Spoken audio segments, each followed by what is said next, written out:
Ako si Mina. Isa akong saksi sa isang karumal-dumal na krimen.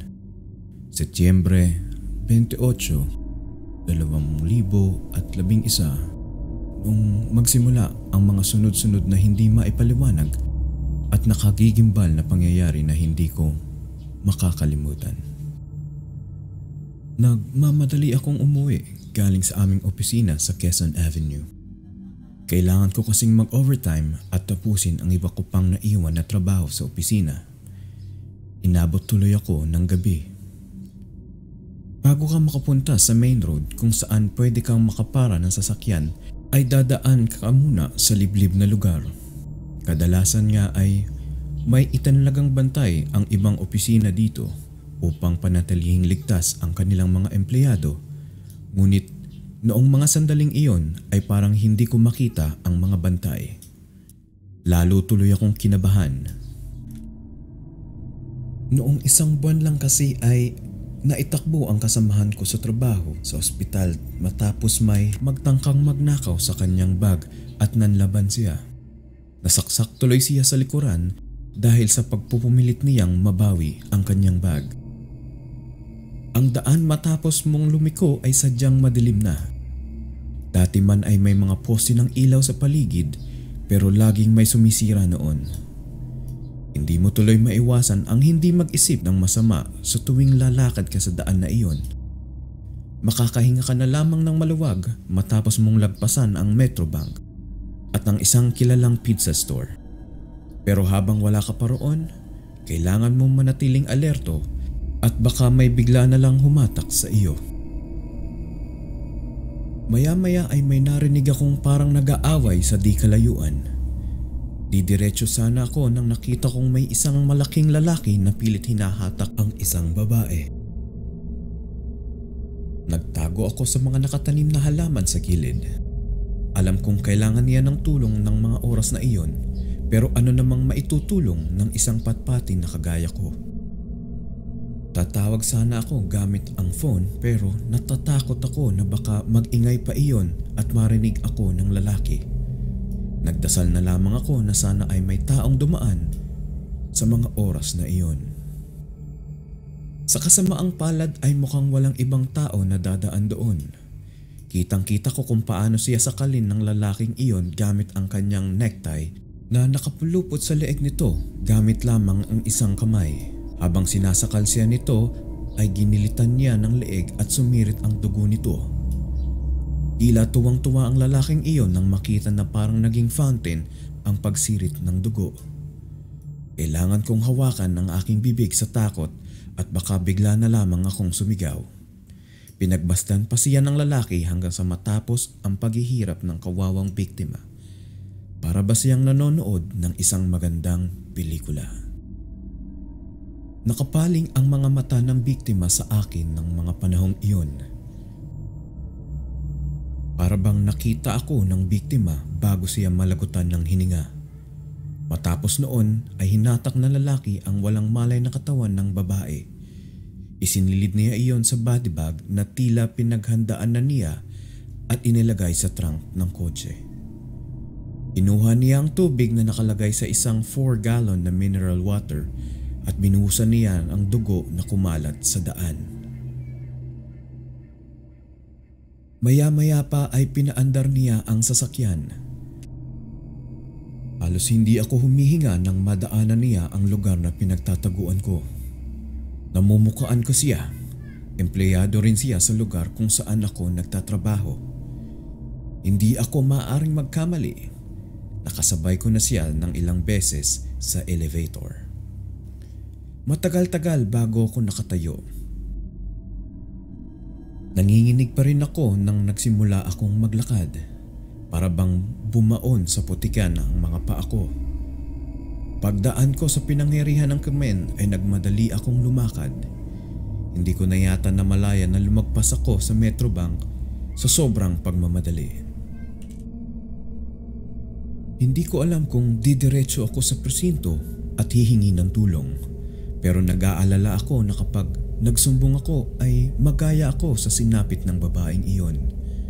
Napagdesisyonan ko ng umuwi na lamang at magpahinga at kapag kalmado na ako ay saka na lamang ako magpapasya.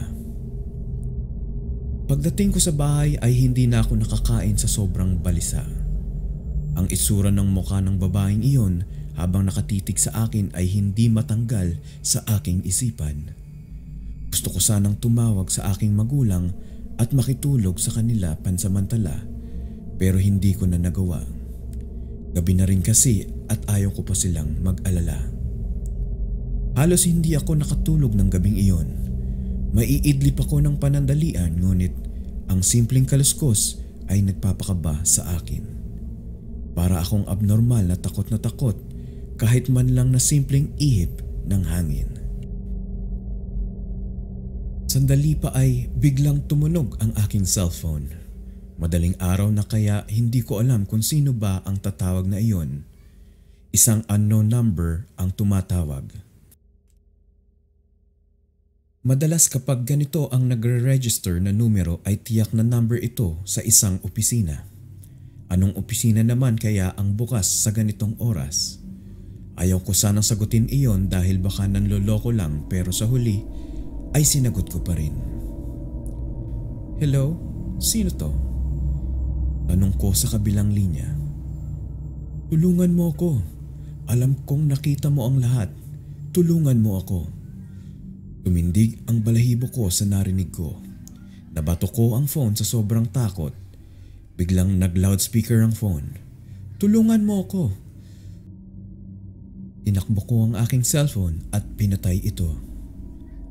Nagpasya kong palipasin na lamang ang magdamag. Sino nga naman ba ang makakatulog pagkatapos kang makatanggap ng ganoong tawag? Buti na lamang at hindi na nasundan ang nakakatakot na pangyayaring iyon. Wala akong gaanong naitulog noon pero pumasok pa rin ako sa opisina. Napansin pa ako ni Manong Guard noon. Aba ma'am, namamaga yata ang mga mata ninyo. Overtime kasi kayo ng overtime. Naging kabiruan ko na ang guard doon. Siguro ay dahil sa 2 years na rin akong nagtatrabaho doon at madalas kong malimutan ang aking ID kaya pinapahiram niya ako ng guest pass. Sumakay ako ng elevator. Pinindot ko ang 23rd floor. Solong-solo ko yata ang elevator ng mga oras na iyon.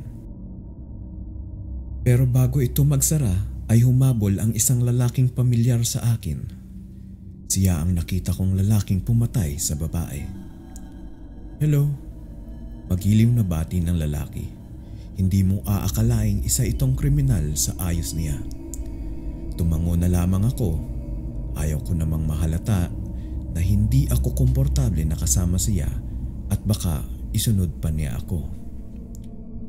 Nag-overtime ka raw kahapon. Anong oras ka umuwi? Natakot na ako sa sobrang pagkausisa niya sa akin. Maaga lang. Bago pa lang dumidilim noon. Pagsisinungaling ko, ayaw kong malaman niya na ginabi ako at umuwi noong oras na ginawa niya ang krimen. Biglang bumakas ang elevator at lumabas ako. 18th floor pa lang pala noon. Paglingon ko ay nakita kong masama ang tingin ng lalaking iyon sa akin. Mukhang alam niya na may alam ako sa ginawa niyang krimen. Tutunguhin ko na sana ang fire exit para dumaan doon at umakyat sa 23rd floor para makahingi ng tulong sa mga kaopisina ko. Ngunit hindi ko alam kung bakit ayaw bumukas ng pintuan ng fire exit. Para bang may pumipigil sa loob. Tumakbo ako pabalik sa isang elevator. Eksaktong nagbukas ang elevator. Pababa iyon pero sumakay na rin ako. Papasok na sana ako nang makita kong muli ang lalaki na lumabas ng fire exit. Kinilabutan ako. Kung dumaan pala ako ng fire exit ay nakasalubong ko siya. Sandali, sigaw ng lalaki. Muntik na siyang makapasok sa elevator bago ito nagsara. Dumiretso ang elevator sa ground floor at hindi na iyon bumukas pa sa iba pang mga floor. Sa ibaba ay agad akong humingi ng tulong kay Manong Guard.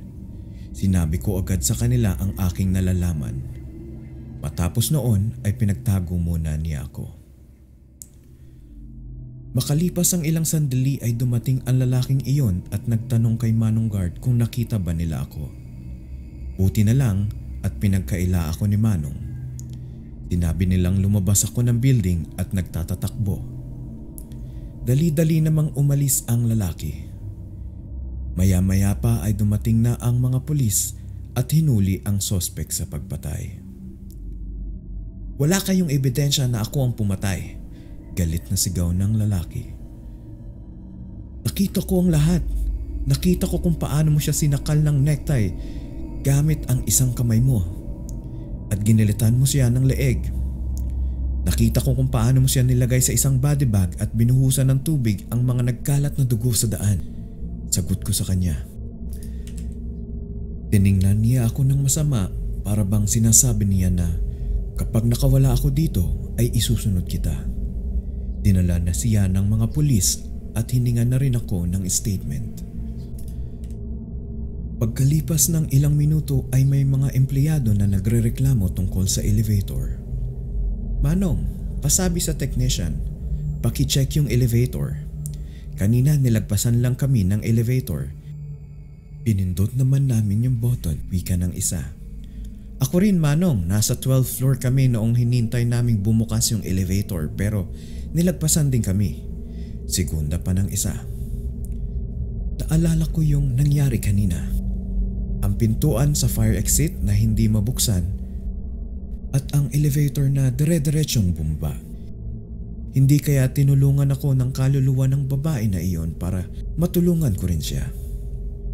Kung nakapasok ako sa fire exit na iyon, ay siguradong mapapatay na rin niya ako.